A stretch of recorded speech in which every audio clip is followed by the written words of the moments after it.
Hoy, mangga. Can I shove this up your booty?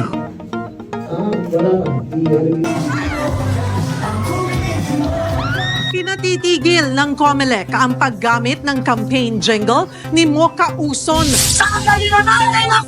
Ilan pang kandidato ang pinagpapaliwanag ng COMELEC dahil sa posibleng election offense. Wala na kapoy si Kuya na nag-iiwan. Ang mga solo parent na babae na nirerekla pa at nalulungkot, minsan sa isang taon, pwede sumiping ho sa akin.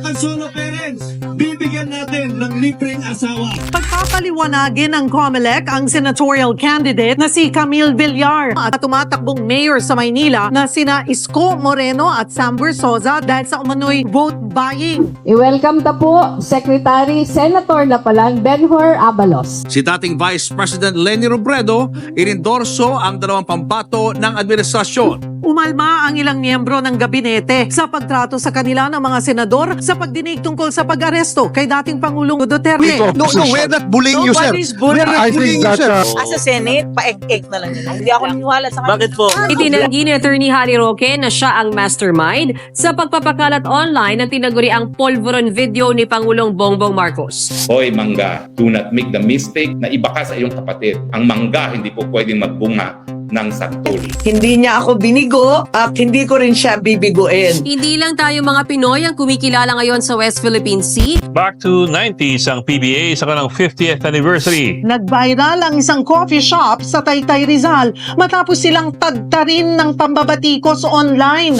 Naaresto na ang dayuhang vlogger na nagvideo ng pambabastos niya. I'm gonna rob you if you keep walking away. Pumanaw na si Pope Francis sa edad na 88.